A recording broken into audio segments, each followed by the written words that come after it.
Divine debate. Who holds higher grace? Shiv और महादेव शंकर। रामेश्वरनाथ मंदिर में शिवलिंग बीच में है और आजू बाजू में सभी देवताओं की मूर्तियां रखी हुई। In the Rameshwarnath temple, the Shivling is in the middle and the idols of all the deities are kept around. तो साबित होता है कि आसपास जो बैठे हुए हैं वो मुखिया नहीं है। So, it proves that those sitting around aren't the head. बीच में जो बैठा हुआ है वो मुखिया है। The one sitting in the middle is the head. उसी की याद में सब बैठे हुए। Everyone is sitting in his remembrance alone. आराधना में बैठे हुए। They are sitting and worshipping him. Shankar का भी चित्र उन्हीं देवताओं के बीच में रखा जाता है।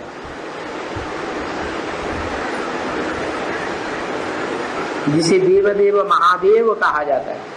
The picture of Shankar, the one who is called Dev Dev Mahadev, is also kept among those deities.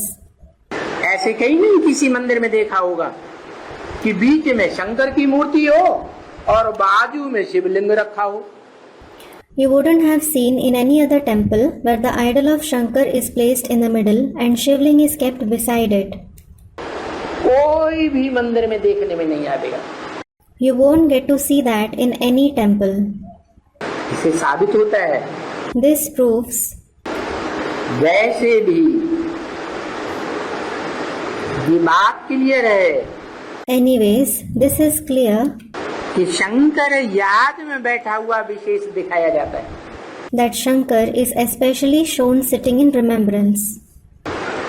Shankar किसी की याद में बैठा होगा ना। He will be sitting in someone's remembrance, won't he? अपने से ऊंचे को याद करेगा ना। He will remember someone higher than him, won't he?